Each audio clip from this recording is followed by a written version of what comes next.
Restorers typically struggle with three major problems: lead flow, cash flow, and talent.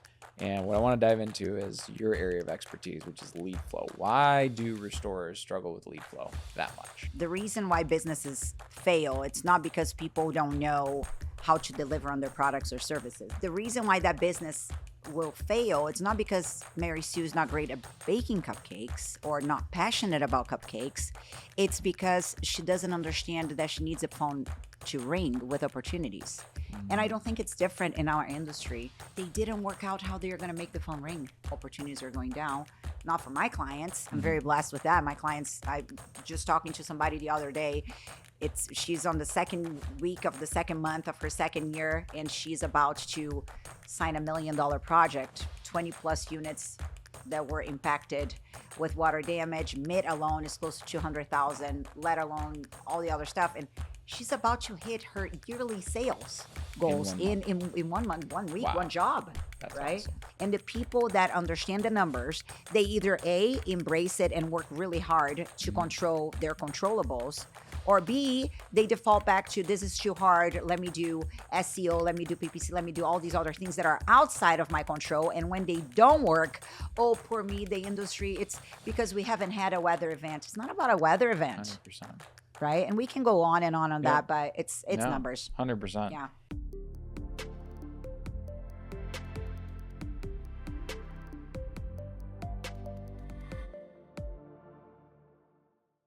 Welcome, everyone, to the Albi After Hours podcast, where we talk about propelling the restoration industry forward. I'm your host, Alex Duta, and today I'm excited to bring Ricelli Mordecai, fractional chief revenue officer of the restoration industry, to beautiful Scottsdale, Arizona, where we're podcasting it up.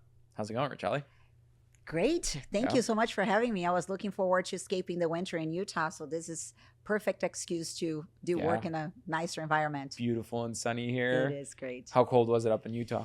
Gosh, a few days ago was like 16 degrees and it was insane. Yeah. How are things in Chicago? -9 at the moment. Gosh, that's Fahrenheit. insane. Fahrenheit. That's insane. Yeah. That shouldn't even be legal. Yeah. Well, I mean, come on. It is. Did you hear about Rio de Janeiro the other day? No, what happened? The thermal feeling sensation was 144 degrees. Wow. That's global warming. That is insane. Finest. That is insane. Well, let's dive in to the meat and potatoes of today's podcast. So we find that restorers typically struggle with three major problems: lead flow, cash flow, and talent. And what I want to dive into is your area of expertise, which is lead flow. Why do restorers struggle with lead flow that much? Because they haven't read your book. I'm over there. We talk about this over there. Come on, people. I think that, if we consider business in general, the reason why businesses fail, it's not because people don't know how to deliver on their products or services. I mean, if you think about Mary Sue, who's great at making cupcakes, her family and friends convinced her that she has to open a cupcake store. The reason why that business will fail, it's not because Mary Sue is not great at baking cupcakes or not passionate about cupcakes. It's because she doesn't understand that she needs a phone to ring with opportunities. And I don't think it's different in our industry. I mean, let's face it, the reason why the majority, at least the restorers that I talk to, 2 decades doing this, it seems like forever, people became very good at a part of operations that was tied into the industry. They saw an opportunity, they embraced the opportunity, but they didn't work out how they're going to make the phone ring. I really believe that that's the problem. And then to make matters worse, we're in 2025, and what's the challenges of 2025? People thinking SEO, PPC, and they are very focused on B2C. But there's so much value in this industry. Maybe I'm old school, maybe it's my age or whatever, but I remember joining this industry 20 years ago and somebody saying, the reason why we build strategic relationships, it's because those partnerships are going to give us very little in the beginning, a lot as years go by. And that is one thing that I think people dismiss. And that's why leads are going down, opportunities are going down. Not for my clients. I'm very blessed with that. My clients, I just talking to somebody the other day, she's on the second week of the second month of her second year, and she's about to sign $1 million project, 20 plus units that were impacted with water damage. MIT alone is close to 200,000, let alone all the other stuff. And she's about to hit her yearly sales goals in in 1 month, 1 week, Wow. one job. That's right? awesome. That's the difference. But nobody talks about what she did on year one, where she Yeah. was visiting with 320 accounts every single month, Wow. rain or sunshine. So Here's I want to debunk something real quick, because there's a lot of restorers out there that believe that, there's a feast or famine thing when it comes to leads. You're either getting leads like crazy and you're getting hundreds in a week, or you get none, and that's normal because, this industry is seasonal. But like what I've found is, like, at our restoration company, we can consistently get the same amount of leads. And yeah, sure, when the crazy events happen, they're just icing on the cake. Do you believe that you can have a consistent revenue stream every single month? Absolutely. How do you do that? And it's all in the numbers. I think that what most restorers don't know, which is very sad and it worries me, is that they don't know the power of activity and they don't know the power of B2B. So when I see the data, and I have seen this data play out from Seattle to Miami, from Los Angeles to New York, and, everything in between or everywhere in between. One of the things that we have found is this correlation for the first year of, for every 3 accounts that you move through your sales funnel, you're likely to get 1 lead per year in the first year. And because the numbers suck so much, a lot of people don't want to do the work that's required to produce all of this, right? They want work, and I go with, like, let's go through a quick example. And I think we talked about that in your book, which people should read, by the way. But we talk about, like, if the goal is $1 million, you need to divide that by your average job size. Easy math, 10,000. Okay, great. So you're going to need 100 jobs. But here where the numbers I start losing people and people start hating me. If their conversions are for every 10 leads, they're going to sign 5. Now they need 200 leads, right? And if that $1 million is going to come from relationships, they're going to need 600 accounts. Well, the best business development person that I have ever met might or might not have been me, but I managed 400 accounts. I visited with 100 accounts every single week until the day before I entered the hospital to give birth to my son. People are not committed to this, right? And it's fine. You can do or not do whatever you want, but it's a numbers game. So if you're not clear on what needs to be done to produce the results you want, you're just fooling yourself. So when I audit numbers, and I have a sales peer group for a brand, and it's been magical for the past year or so that we have been doing that. I got the same girl of the example of the big job that came in. I looked at her numbers, and her numbers were about 10% away from the numbers that it should have been. She should have produced 96 leads last year with her activity. She produced 92, right? She worked. And if you call her right now and ask her, like, what was that work like? She was like, I had to look at my job as my business. It's not a 9 to 5. It's what needs to be done to produce the results that I want. So while some people will come and say, well, lucky her, look at this $1 million job, blah, blah, blah. They are not looking at, she was in and out of her car 15 to 20 times every single day, chit-chatting with people, remembering that Joanna had a dinner with her mother-in-law that she was not looking forward to, and having that as a conversation. Or, those personal things that some people think doesn't apply to our industry, when it very much does, especially in the B2B space. And the people that understand the numbers, they either A, embrace it and work really hard to control their controllables, or B, they default back to, this is too hard. Let me do SEO. Let me do PPC. Let me do all these other things that are outside of my control. And when they don't work, oh, poor me, the industry, it's because we haven't had a weather event. It's not about a weather event. 100%. Right? And we can go on and on that, but it's numbers. 100%. Yeah. Yeah, I mean, if you go the easy route and, like, for example, 33-mile radius, or like the lead gen sources, right? Like, we had an Evolve client that landed a $500,000 job, but it was like the one job that he landed that year. So it's like, it's very feast or famine. But you're right. If you consistently go out and market and build relationships, it'll prove out over time. What do you think are the top mistakes people do? So they hear you, they'll go hire a BDM. Got it, right? I had a client that hit me up the other day. Hey, I hired my BDM, whatever. And then go, shoot. I love that, because I remember as a young girl, my grandma was trying to teach me how to cook, right? I'm from Brazil, and, staple rice and beans and things like that. I'm like, Grandma, I'm going to be rich. I'm going to have a maid. And she was like, fantastic. If you still don't know how things are done, how are you going to critique and help that person do what needs to be done? That's why I'm employed. That's why I act as the director of sales and marketing for a lot of companies until they can walk on their own. It's because people don't know, but I do know. I know how horrible it is, but I also, some aspects of the position, but I know how it works. And my goal is to take everybody from their first year to the third year, where for every one good relationship, they have 3 leads and they are 3 timing their results of the first year. But owners don't know. And then I come in, and then John, for example, is the BDM. And I say, John, here are the numbers that you have to do. Oh, that's impossible. And then I ask you to look at the tracker of their car. They're leaving their house around 10:15. They wrap up close to 3. And I'm like, of course it's impossible. They don't work. Oh, but I have all these other things that I have to do. Like what? Your job is to go out there and build the strategic relationships, move people through a sales funnel with qualifying questions. You don't do it. I have a very hard time, because this is the one position within a company that you have to trust people so much, because you are hiring somebody not to be seen by you as the boss, but to be seen in the marketplace representing you. So you need to be able to trust that person with your credit card, right? It's like you and I, we have kids. Like, who would you trust Sophia with? You know what I mean? Like, I feel the same way. Like, we don't trust anybody with our kids. Right? So you're hiring somebody, not as a technician, that you have somebody who is better overseeing their work, or somebody who is answering the calls and you can kind of hear what they're saying. No, they have to go out there. And they have to represent your brand. Represent your brand. And I have some horror stories that will be inappropriate to even share here today that I'm like, and you didn't even bother to, I don't know, to do a background check. So when I come in and I tell when I inherit a BDM, I tell the client right there and then, within 24 to 48 hours, that person is going to say that I'm crazy and is going to try to fire me. That's when you know that this is legit and they are the wrong person for the position. I have seen the math play out so many times to question. When I had access to the data for over 400 restoration companies when I was at the corporate level, and I saw it and I saw how my numbers played out, the evidence is there. So you hire a BDM who's not willing to do the work.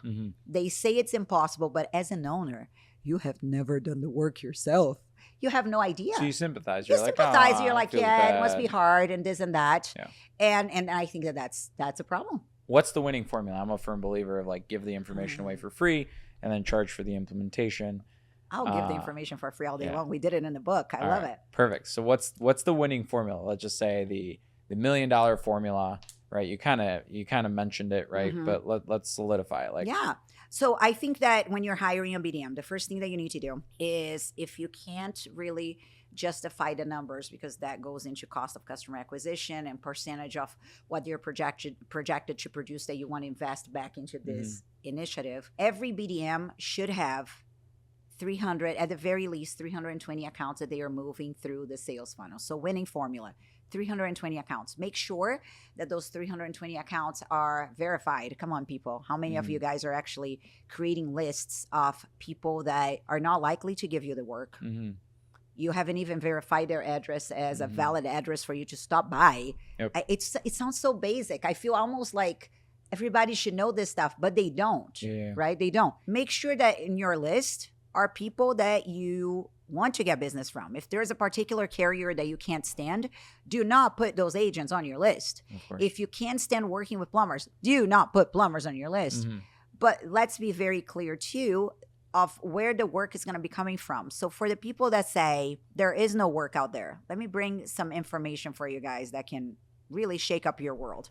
It has come to my attention by a very big brand franchise system of plumbers that 33% of all the households and businesses in one area will need a plumber per year. Now, let's be very conservative here and maybe look at those opportunities as half of those will be new service and installation. The other ones will be service plumbing.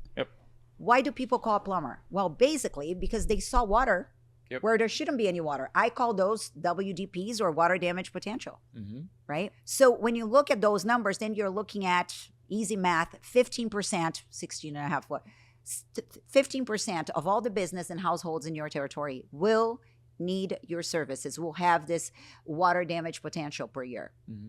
Do you know how they are reporting those opportunities? Most people don't. So I think about plumbers. I think about roofers. I came across a client of mine that's getting work from a septic tank kind of guy that goes in, sees all that crap, pardon my French, and says to the homeowner, maybe you should clean up this crap. Well, restores are not building those relationships, right? Then property managers and maintenance managers. If somebody, you have one apartment complex, 200 units, it's 200 households that are going to be plugging into that 15% of the numbers we talked about. What is their process like? What are you doing to have a value add of offering a clean bill of health? So don't tell me the opportunities are not there. Is that the opportunities are no longer being reported the way they were. We have just heard from carriers that since 2023, some carriers have experienced a loss of 32% of property claims being filed. But we can't believe that all of a sudden people became so smart that crap ain't happening. Things are happening out there, but restores are not plugging into those relationships. So 320 accounts that are verified create a very strong sales funnel. Guys, the goal is to take somebody from an unqualified prospect to money in your bank account. What are the questions that you're asking about process, volume, and expectations? Process is what happens when, to find the connection between what we do and what they do. Volume, how often is that happening? And expectations, what should we do or offer in exchange for that opportunity, to then get those agreements. Understand that it will take about 3 to 6 visits for that to happen, because this is love. It's not lust. It's not a one lead thing. It's a lifetime value associated with that lead source, right? You know how it works, right? And that's why sometimes talking about it, I'm like, don't everybody know about this? No, they don't.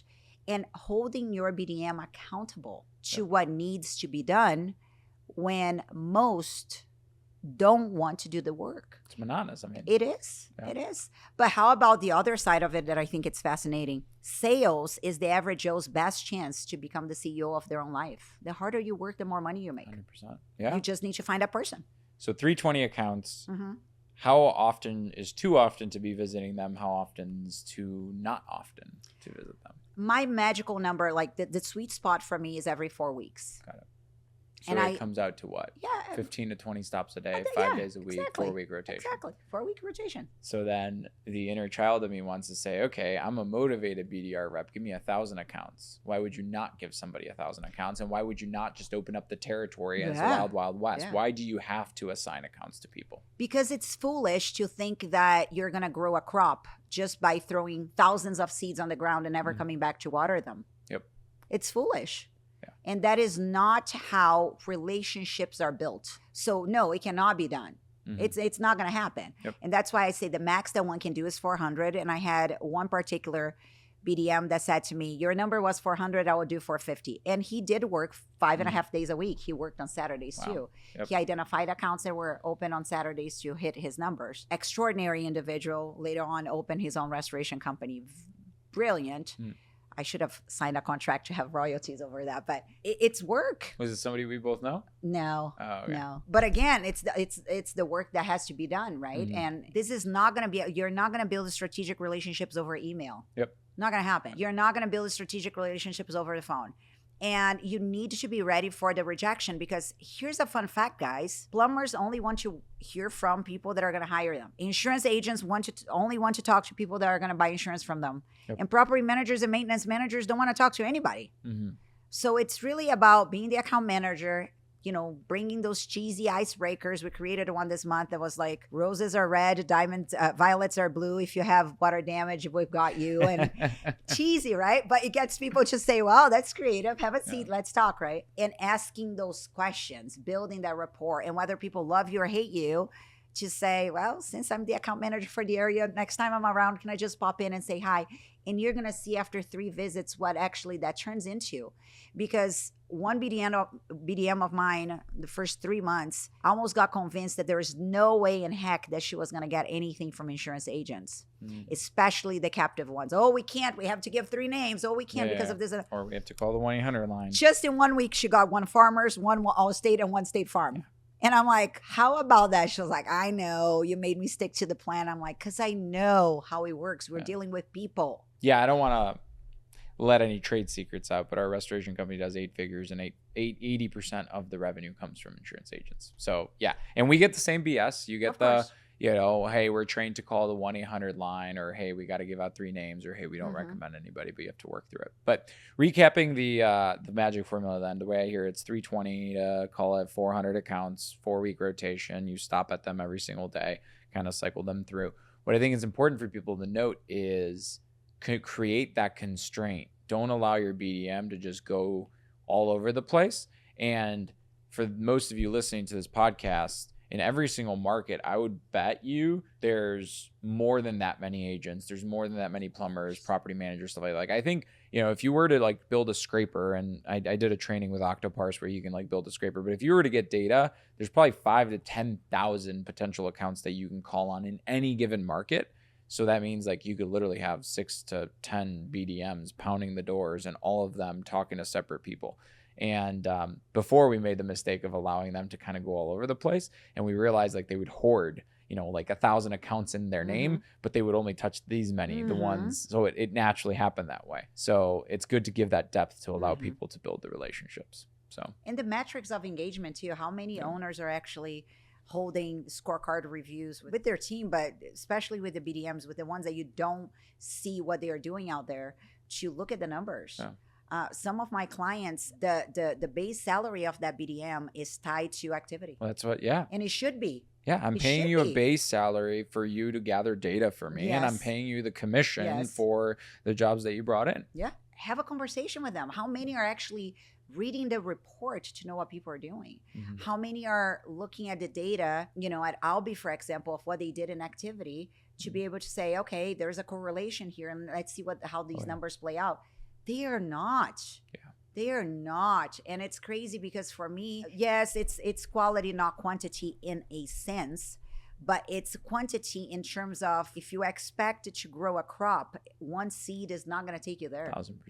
What do you see as a market? Like, I had another restorer hit me up, and I get this question often, like, what should I pay my BDM? Should I be commission only? Should they not? Like, what do you think is the optimal pay structure? And like, let's just do like an industry agnostic, like market agnostic. Like, what do you think the base versus the total comp percentages should be? Should they have a base? Should they be commission only? How would you structure that, and why? I think that ultimately what you would want is somebody who literally is incorporated under you. The top paid BDM in the whole industry makes 7 figures every year, and he's a corporation under the corporation he works for. Phenomenal guy, close to 20 years in the industry as well. But in the beginning, what do we know that we should do?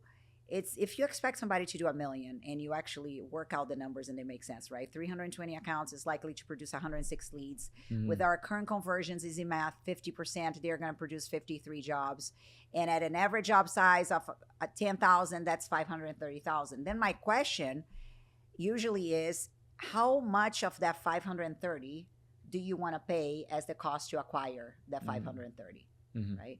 Which is what really annoys me the other day, when you're asking like, Ricelli, what annoys you that, that's going on in the industry? That annoys the crap out of me. And people going don't know, into, you know what I mean? Like going to one of those groups and people are like, what should I expect from a BDM? They throw a number. How much should I pay? They throw a number. I'm like, no, let's look at what is possible within your reality of conversions and numbers and all of that. And let me ask you the question, what percentage of that amount are you willing to pay for cost of customer acquisition? What if I don't know that? Then we have to look at what can you afford, right? Everybody knows what their COGS are. Yeah. So if your COGS is 50%, every job is 100, then you have another 50% left for cost to acquire the job and also your profitability.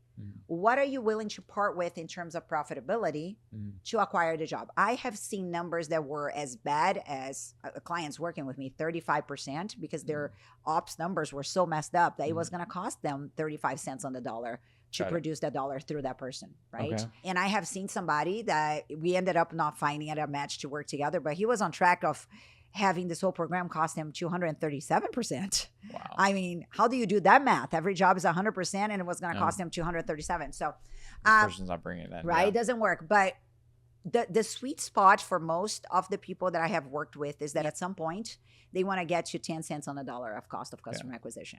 And if it's 10 cents on the dollar, then in this scenario that we played out, it's going to be 53,000 to acquire 500,000. Now, I personally believe that is impossible in the current, everything that we are living in, right? When we look at base pay, plus commission, plus potential referrals, plus car, plus tchotchkes giveaway, it's impossible.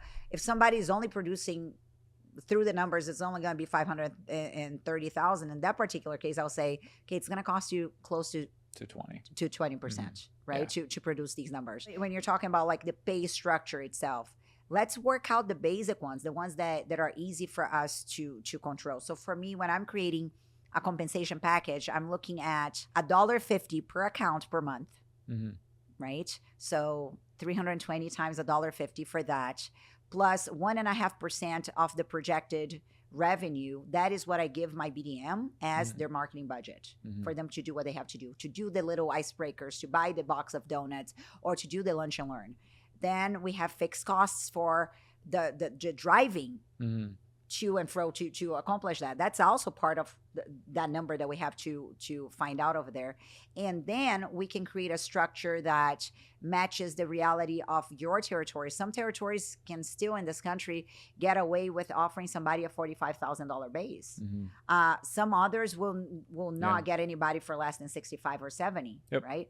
But if we still know the numbers and we are doing the math, then we're going to see what is left over for commission. But then how about this? If my break even is 20 cents on the dollar, 530,000 they are going to produce, and that's going to cost me 20% of that. How about I have a 10% commission on 1 point and above? Right? My break even is 55,000 a month. Okay, great. With all that's okay, fantastic. So they get a 1.5% on the first 55,000. They get a 5% on anything above 55,000. Makes sense. That can be a way to incentivize people too. But if the numbers don't play out, here's what happens. That owner is frustrated. He can't sustain those numbers for too long. He starts freaking out. With his freaking out-ish, he's imposing more stress on the BDM. That right now starts smelling like commission breath and begging people for work and doesn't necessarily work well in a B2B space. Then the BDM quits, and then the owner is rehiring somebody else. And the marketplace is saying, why am I going to give that company my business when they can't even keep the same person in the position?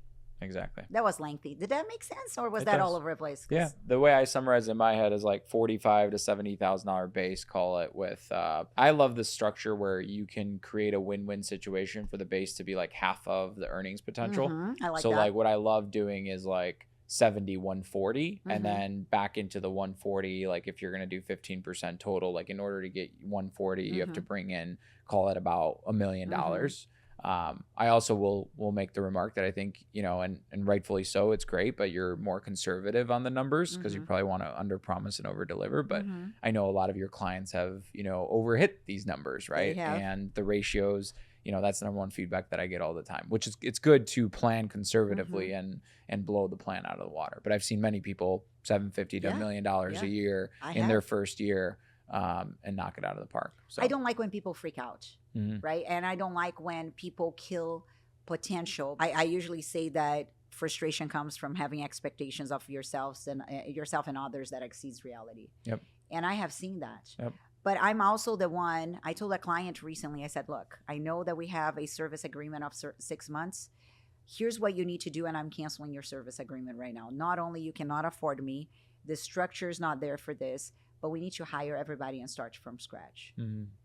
I'm the one that likes to play within the realms of numbers that can be controlled so that everything above that is the happy surprise that everybody's saying, Ricelli did great. And I'm yes, but we stuck to this formula here. And here's the deal. Like, I'd rather start out and say, okay, I'm going to forecast for a 20% customer acquisition cost. Worst case scenario, $530,000 a year. Create some sort of comp package where a person could earn $100,000. Like, let's say 60 to 100 is like the expectation, and then be pleasantly surprised because it can only get better from there.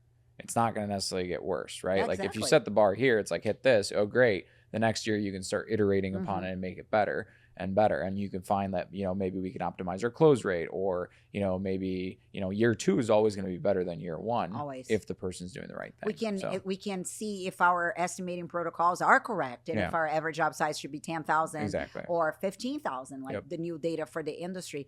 But it's crazy too, because sometimes, guess what? I come across some people that their average job size is 3,200 and they're expecting that BDM to produce $1 million. And I'm like, that's a lot you're of out of leads. your freaking mind. Exactly. Yeah. Because the numbers are not there to support that. One client in particular, many years ago, his conversions, his lead to job signed conversions were less than 30%. Wow. And I'm like, I would go there. I would do the same work. And this is all that I can produce because internally, your numbers suck. Exactly. What do you think about the industry and the scarcity mindset in the industry? I mean, a lot of people, I feel like, or walk over quarters or dollars to pick up pennies kind of thing. So it's like, oh, I don't want to take the risk to pay the $50,000 to $70,000 base salary. Why not just do commission only or pay $5,000 a year or whatever? Like, I'll say good luck. Right? I'll say good luck. Yeah. Because, you know, it's, I don't know. I'm at a point in my career right now that I have learned to let the idiot win. Mm-hmm. You know, like if you want to believe that that's how it works. Yeah. I no longer try to convince people of that which they are not willing to open their minds to. I have a friend that says you either open your mind or you open your pocket. Yeah. Sometimes you have to do both. But but I let the idiot win. Oh, Ricelli, that's impossible. Okay, fantastic. I guess we're not a good fit because it takes money to produce money. We know that with every enterprise, and it sounds like, you know, a no-brainer, but some people still live, there's two things that are pet peeves of mine when it comes to compensation. Not knowing your numbers, not knowing what to expect, which will then create a problem, but being very okay to paying 20 cents on the dollar, but when things go well for that BDM, refusing to get them 10 cents on the dollar in year 3 and say, no, now it's only 3%. I think that is a level of retardedness that my brain cannot even accommodate. Yeah. I'm like, that person is bringing in 10 million. Pay them a freaking million. Yeah. Design the game. Like design this for that person to want to stay with you because there's something quite powerful of having an image associated, you know, one individual associated with an account. You've been doing this for 10, 15, 23 years. You freaking dominate your marketplace. Yeah. So this scarcity mentality, I think that a lot of times, I believe it comes from people not understanding by what rules they should be playing. Yep. Not understanding the game at all, and just going back to, well, I don't think it's just sales. I don't think they deserve that much. Okay, good luck to you. Yeah. Because the people that are motivated, the people that feel inspired to use this as an opportunity for them to accomplish their personal goals in life, they are just going to destroy the planet in a 100%. Very positive way, and they are going to kill it. Yeah. Yeah, the magic we have as entrepreneurs is we can design the game. And the best way to design the game is design the game so that way if somebody else wins, you win. Yep. And then you pour all your time, energy, and resources into helping the other person win. Who says a technician can't make over $100,000 a year? And what if you design the game to where your technicians, your salespeople, your crew chiefs, everybody around you can be really rich? And if they become super rich, you become rich as well. And then it's just a no-brainer. Everybody's aligned in the same route. So yeah, it mind boggles me how like that scarcity of, oh, but what if there's not enough money to go around to everybody or whatever? It's like money's this paper fake thing. There's unlimited supplies everywhere. If the government runs out, they can hit the print button and make more. Like there's plenty of it. It flows all over the place. You had money at 25 cents on the dollar, but now you don't have at 10 because you don't think it's fair to pay her $1 million a year? Yeah. Yeah. When she's bringing 15?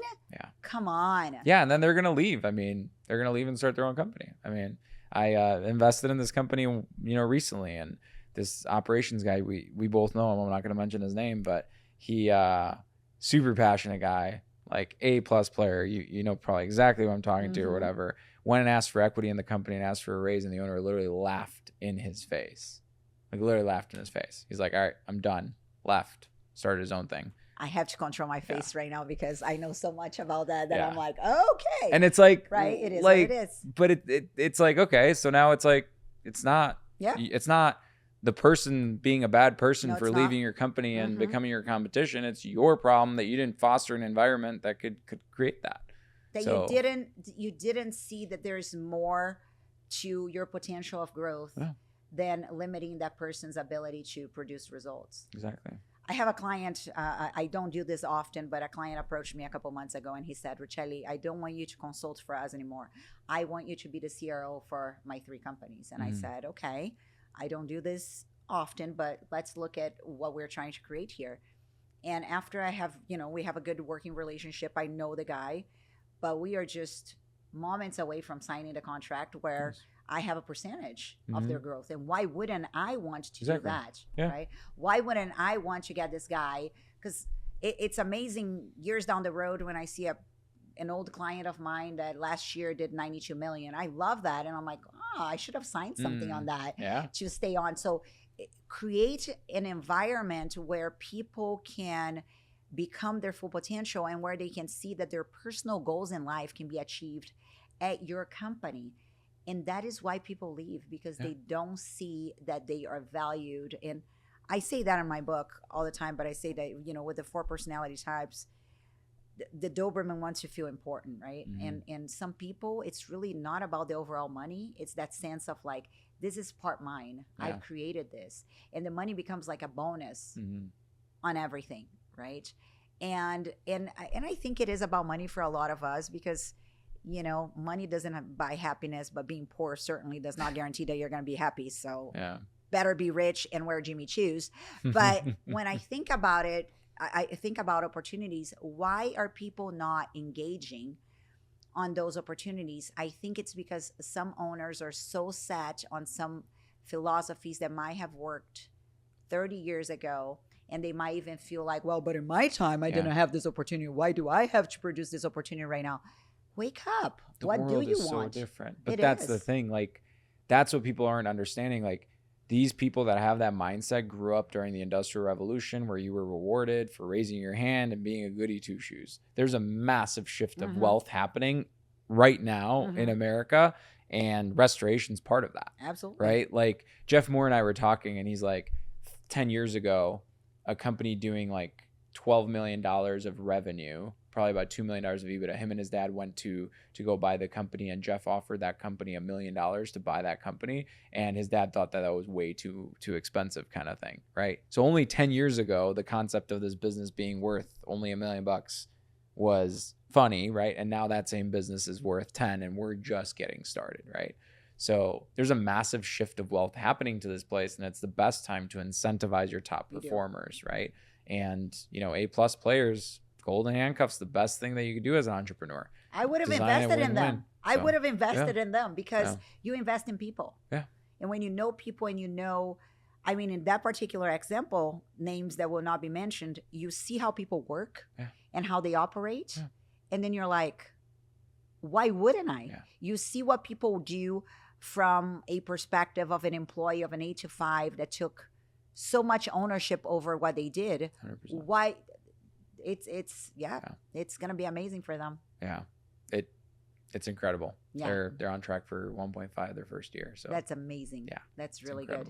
Yeah. It's going to be good for them. We're coming up on time here. We are. Anything that we didn't cover that we should have covered? No, not really. But I'll say there's some remarks and some thoughts. I think that this mentality of, I don't know, therefore it's not that big of a deal.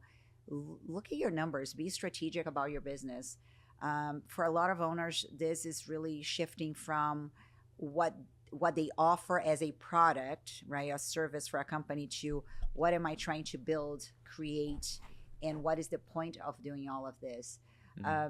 It's mind-boggling to me to see somebody who would go from graduating medical school to the very next day opening a restoration business, because they're like, I'm going to make way more in restoration with way less liabilities and some other things than the other thing. And you're like, wow. So if there is a potential, if we are part of an industry that is recession resilient, if you're willing to work hard, the sky's the limit. I mean, really embrace the opportunity that you can become the CEO of your own life by plugging into a company that gives you uncapped potential for commissions, regardless of the position that you hold for that company.